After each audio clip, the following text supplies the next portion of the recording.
Hello, everyone, to another exciting episode for Identities Unmasked, where we have our guest speaker, AnnetteRay, well-known author and mother, teacher, and there's so much more to this.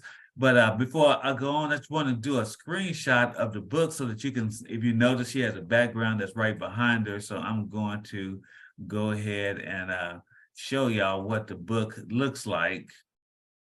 Okay, can everyone see the book?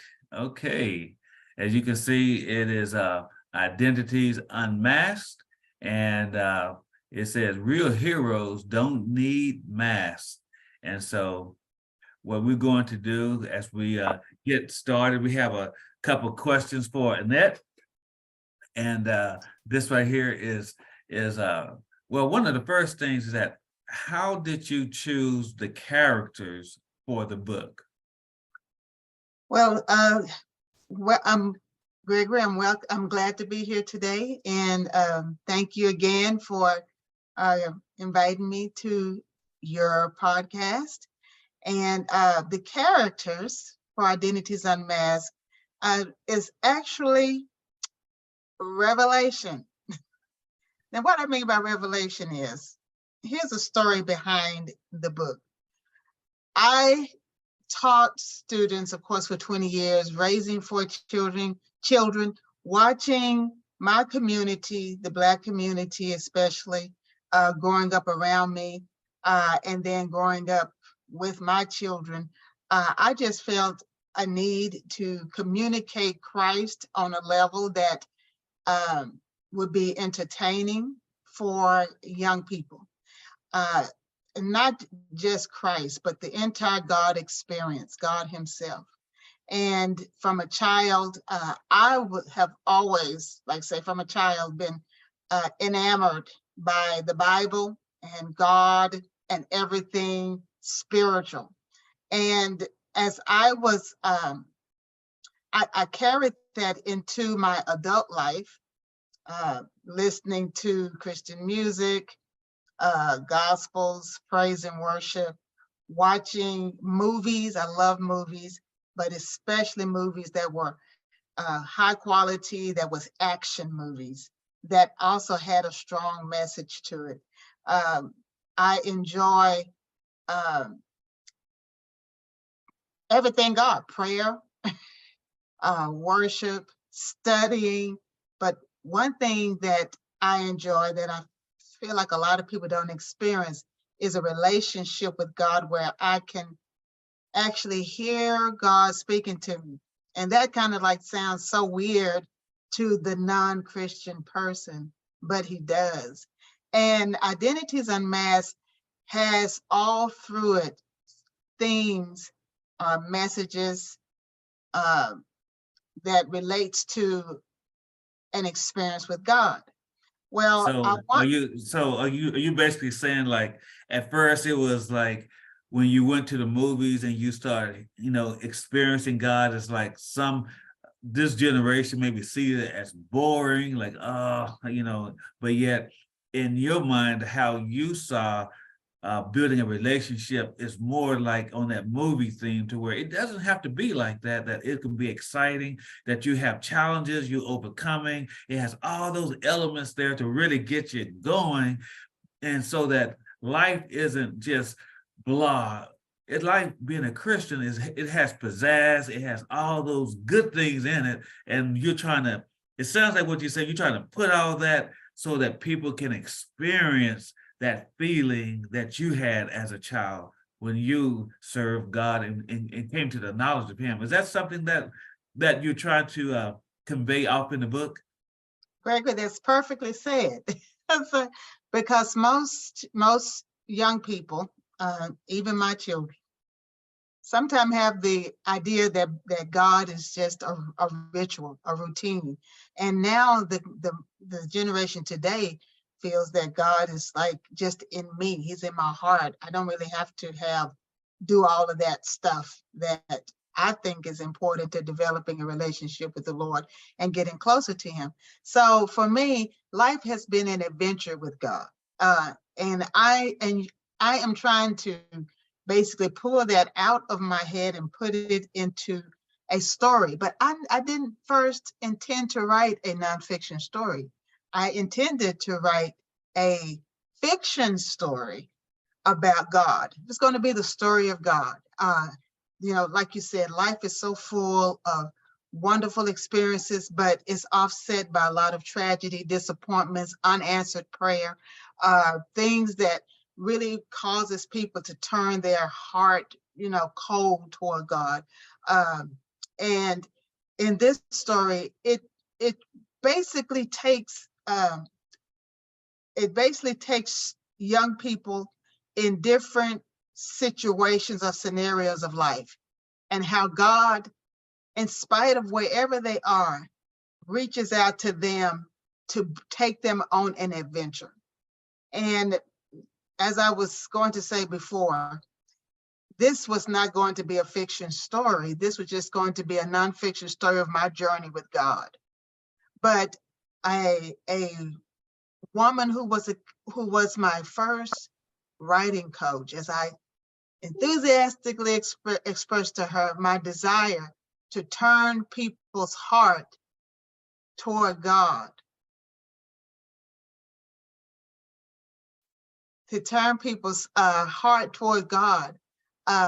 She saw a story, an adventure story, and she suggested that instead of writing a story, kind of like a lot of people do about their experience with God, make it a children's book. So, since that was nowhere in my imagination to write a basically novel or a nonfiction story, I started at that point thinking about how to do that. So this story developed as I wrote it. It was not in my mind before. And it was the result of things that the Lord showed me about the characters, about the settings, about the plot. Everything was an adventure myself in writing the book. Okay.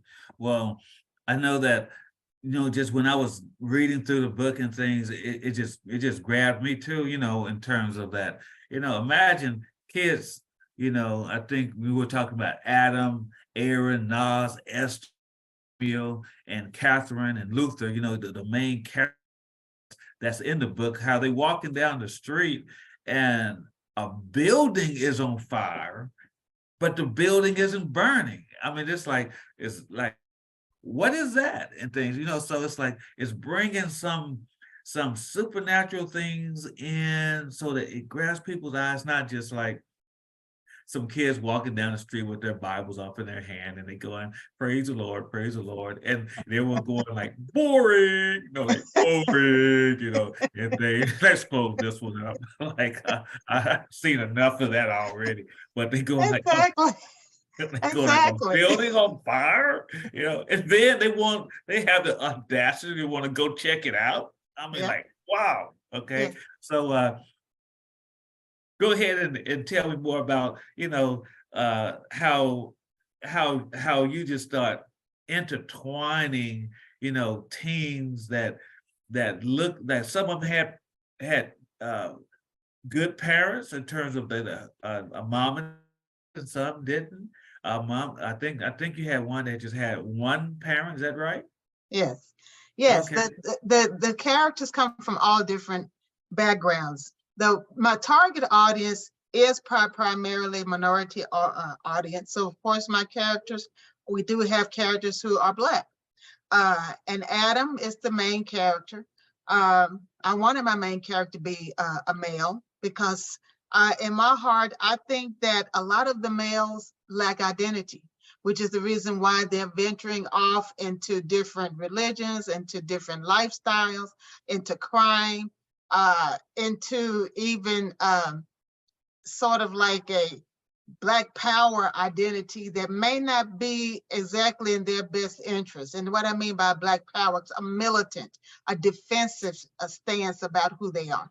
And so in this story, just like in the beginning, God created Adam, my story begins with Adam as the main character. The Adam is a child born outside of wedlock. He is a child from a white mother and a Black father that were still in school when he was conceived. So I have Aaron. Aaron is his older cousin. And his older cousin is basically, Adam comes from the white side of his family. So, and they are very close.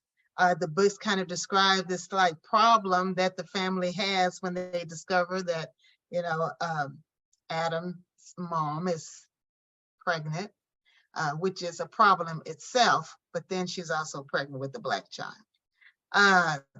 I have Naz, and Naz is kind of like Samson. He's a strapping, handsome, strong young man with dreadlocks that hangs long hair like Samson, and he is all about the competition and proving himself, and also almost getting in trouble with the young lady. Both parents are intact, but we have some infidelity in that marriage, and that creates a problem for Naz as well. We have Esther. Yeah, go ahead. You have a question? Oh no, just those are some good aspects, because basically just go ahead and finish with, I guess there's just two more, right? Yes, we have Catherine. Catherine is like a gifted child. She's a European Black young lady from England. She experiences another type of dynamics, because though she's Black, when she speaks, she doesn't sound like it. She is very well educated, and she has an accent that sets her apart. And she also has ambitions and goals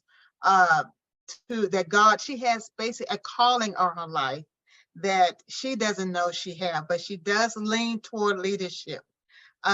Then Esther comes from the Mexican descent. She is bilingual. She comes from a traditional family, but she's an orphan. She is raised by her uncle. As you may guess by the name Esther, she is played off the character in the Bible named Esther. And then I have Samuel. And Samuel is a Muslim, a traditional Muslim, from, of course, an Arab, a Middle East child.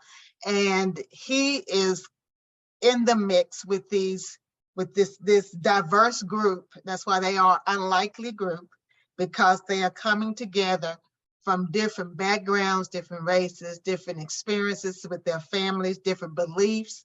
And God basically pulls all of these together to form a group that he will use for a purpose that they will discover as they go through this training that God has them on. And there is a true depiction in terms of society today. It's very mixed. You have different cultures, different home types of to where they come from, different beliefs, all those things. It's all mixed together there.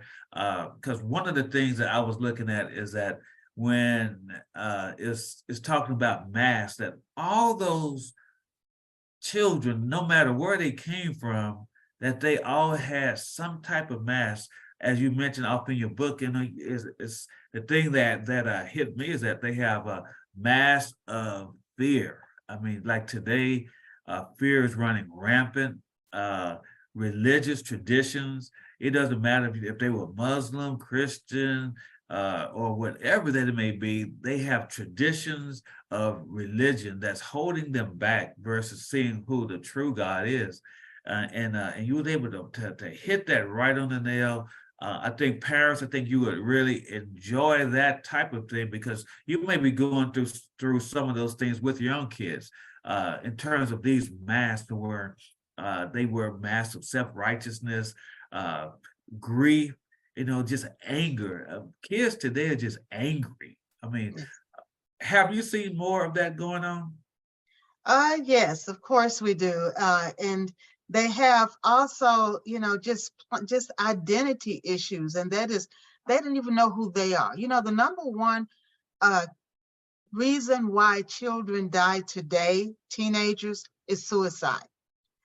And that is, and of course, most all parents are totally unaware of the struggle that their child is going through within themselves, of not being able to fit in. Social media is a huge factor in that people are hiding behind a screen, uh, painting people in a certain light that is unfavorable, separating them from peers.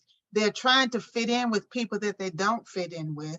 There are just so many different attractions that are pulling them in different directions, plus their own value system that most Christian children are raised with, or other religions, but primarily I'm focusing on Christian children, are raised with a set of values that they don't adhere to. And unfortunately, a lot of times their family don't adhere to them either. So they end up living a life that they are not quite convinced of, they don't believe in. They go to colleges that basically are non-Christian now and are turning children away from their beliefs in God.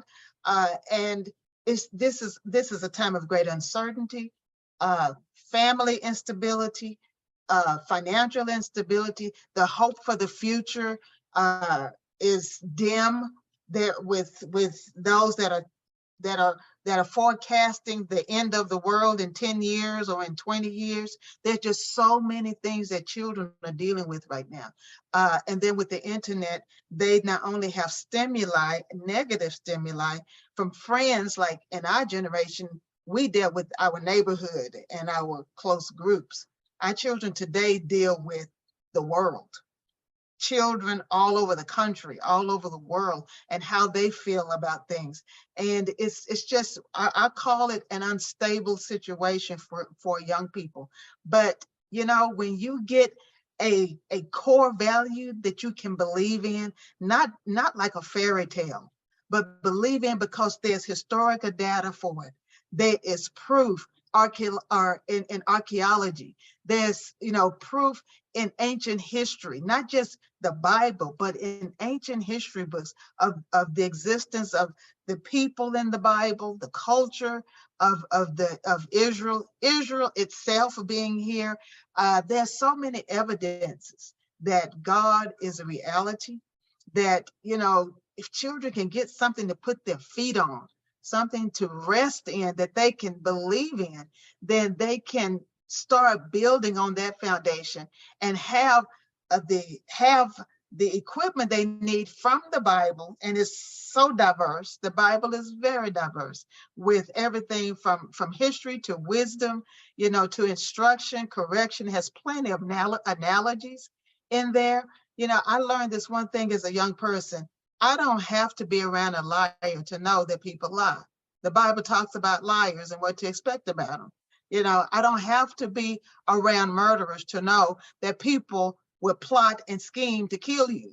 It's in the Bible.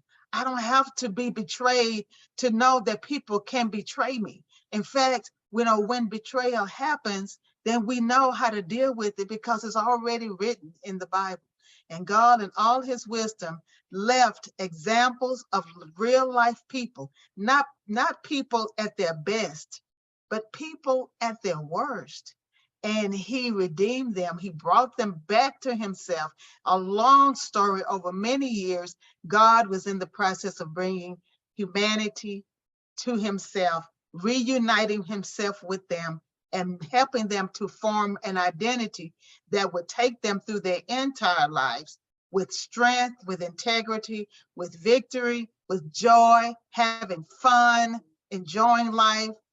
All of that is available to them. And the best way I think that I can tell it, because a lot of times we adults, we just forget what it's like to be young.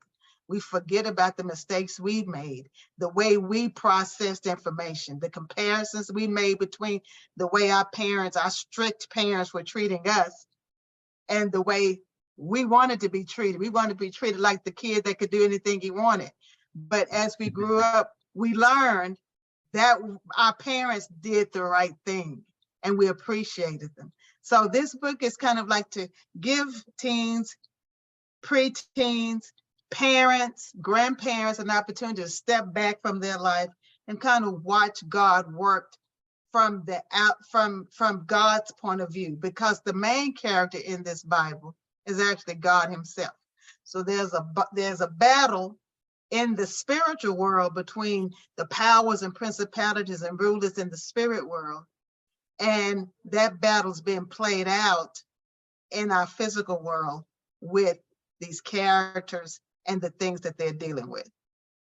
And that's interesting because today, from what I've seen, the spirit world isn't really talked about. It's more like the here now, what I see in front of me in terms of the kids and things like that. It's like when I grew up, it's like you knew about heaven and you knew about hell. You knew about the consequences, and it's like hell was a real place. It wasn't just just live life and I'm not even thinking about it. It's like, but this right here is that we're seeing that you bringing out off into the book what's happening in the spirit realm, in terms of the spirit realm is trying to influence what's happening here in people's lives, and that's not really talked about much on today's level. I haven't even seen a lot of that talked about in churches in terms of the ramifications that if you don't serve God, that there is another place for you, that there is, people just say good and evil, but there is a heaven and a hell. Right. And it's for eternity. It's not like, oh, it's hot out here. Like in Texas, they going like, boy, it's 98, 100 degrees. It's hot. Oh man, I need some air conditioning. It's like, this is eternity that we're talking about. And the book is trying to, from what I've been reading and things, to try to get that message across so that in a subtle way, where it's not as we may see in a lot of the instances, boring, it's like, this is real. This is Gregory, the Bible never mentions. I mean, let me just withdraw that. I was going to say something not true. I was going to say the Bible doesn't mention hell being a place of fire, and heaven being a place of clouds, but the Bible does mention that there are powers and principalities and rulers that are working. There is throughout the Bible the worship of gods. And just the very fact that every nation had a God tells us that that was a solid belief throughout human history, that there is something beyond us, and that and all the way back, there is a God that represents the underworld. There's a God that represents a world above. And the very fact that is a theme throughout all of history. I mean, in any other circumstance besides religion, our scholars today would do something with that. They would believe that because that's evidence that there's something more. We build whole structures off UFOs that have so less information to found your belief on than what the Bible has and history has of gods. And yes, what you said is true. We say evil, good and evil, but God is the God. He said they created the heavens and the earth. So he didn't just create earth. And a lot of times the modern progressive religious idea is only to talk about the earth and the here and now and what we to do with our physical lives, and that our life is about pleasing ourselves, as if they really off into that one. Yeah, oh yeah, we're gonna do me, and I Make gotta me be happy. me, and you gotta find your true self and your reality, and all of that type of vague, uh, basically abstract language. And basically that's an abstract is a spiritual type of quality, because you can't see things that's abstract. You can't touch it, taste it, smell it, whatever, see it, but you can sense it, you can feel it. And like love and all of these things that are not physical. And yet when it comes to religion, it's kind of like, oh, we have no proof there's a God. And yet Romans says, the first chapter, everything that is made is evidence that someone made it. And this story is basically where God has a personality. In fact, Gregory, in this story, it's the way I see God. It's the way I relate to God. God is not like far, as the scripture says. He is as near, he say, as your very breath.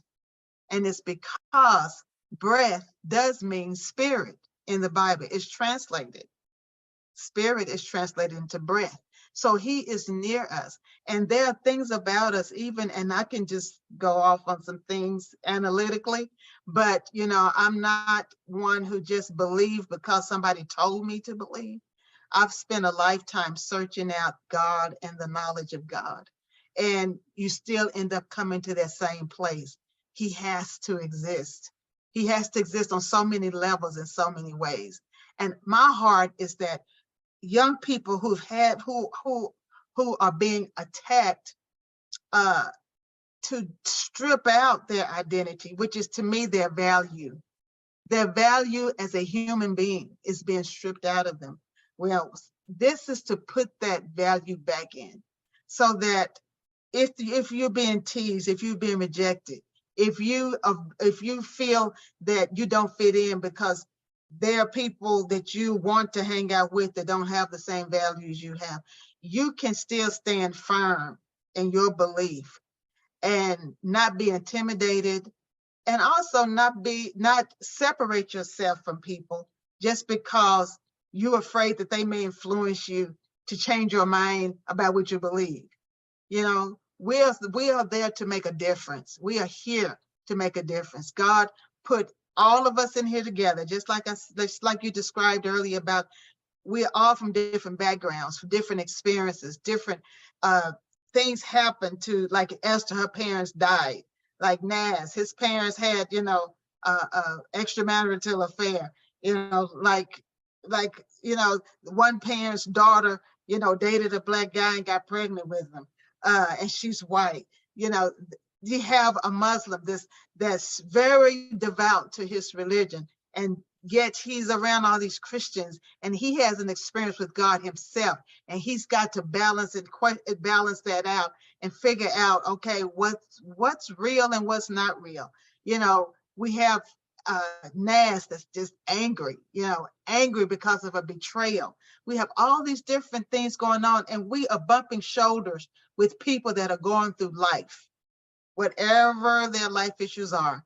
And the only one that can give them the true stability they need is finding their identity in God. Wow, I mean that right there is powerful. Uh, that is just, I mean, I just want everyone just to soak that in, because the book, it covers so many aspects and things like that, and we happen to wrap up, but just in closing, because we're gonna have a part 3, and on a part 3, we want you to those who are listening, we'll be answering questions that you have about the book and things like that. But the most important thing that I want you to get out of this is the intent that Annette had for this book, that it's not just some average, just writing like a lifestyle of a Christian, and they find who they are and things like that. It's like, I'm not sure if you've seen the movie, the Matrix, where the first one, I don't care about the other one, but the first one where towards the end, to where uh oh, I had his name, Neo. Neo, when he's running away from the agent, gonna go right up the steps, and Trinity is watching. She had just got on the phone and went boom, and she's gone, and now they're watching, and they say, run, Morpheus, I mean, run, Neo, run. And the agent is coming, and all of a sudden, Neo stops. Can you just see it? No, Right. I mean, this is what you see when I see them going down the street, when they're going through and going through the principalities, the angels and all, when they see different things, and how the principalities are trying to influence them, saying things and all that. But it's like Neo stops, and Trinity says, what is he doing? And Morpheus says this famous statement. Oh, I mean, this Morpheus says this famous statement. He says, he's beginning to believe.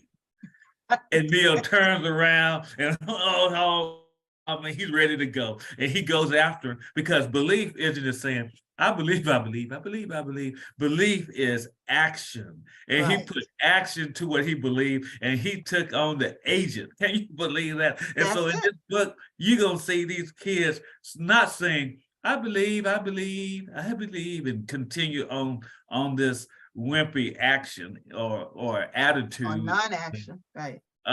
They began to put feet to what they were saying, so that when people looked at them, they began to say, they believe. I mean, prayer, was an action, an action word. So I'm just so excited. Go again, tell them how they can get the book, because it's powerful. Use your imagination. That's why God gave it to you, to where it's going to be a movie playing in your mind as you reading it, and you're going to just want to get up and shout and say, go, go, go. I mean, it's just amazing. I mean, Nas, Adam, you go like, come on, Adam, why are you doing that? But then when he exactly, and really that's the way I wrote it. I wrote it and I saw the picture in my mind and was writing what I saw in my mind about these characters. And Gregory, thank you again for inviting me to this podcast to share with you about this book. This book is the main characters are youth, because youth, they have their own battles. They are serious battles in their mind. It's not, but also it brings in there the grandparents. It brings in, and how important that the parents and grandparents are to help the young people make it through this time of their lives when they're being attacked. There are many parts to this book, and I would love to share more with you on the next time. But if your interests have been piqued and you are ready to take the plunge and join the adventure, go to AnnetteRay.com, AnnetteRay.com, and order your copy of Identities Unmasked. Meet the characters, Adam and Aaron and Naz and Catherine, Samuel, and the surprise, I didn't tell you about one of them because he comes along later. So join us at Join the Adventure. Share with me your comments, and leave reviews for the book. I appreciate it. Thank you, Greg. That's important, guys. It's important to leave reviews. Okay, so we'll be signing off, and we'll be getting together next time. And just one last plug in there. Annette mentioned about the grandparents and parents and things like that. Like Spider-Man. He had his grandmother and things like that, and his mother. In terms of inspiring and things like that, and these great statements come and things, but you're gonna see how the impact that these parents had on these kids, to where you're gonna see some real superheroes. They aren't wearing suits, they're not wearing, outfits and capes. They look like you. And that's the main thing that we want you to get across, is that you are a superhero. God sees you in a special light, in a special way. You have a special purpose, just like they do. And so with that, we'll be signing off. This is Gregory Lyons, and we'll see you next time. Bye-bye. Bye-bye.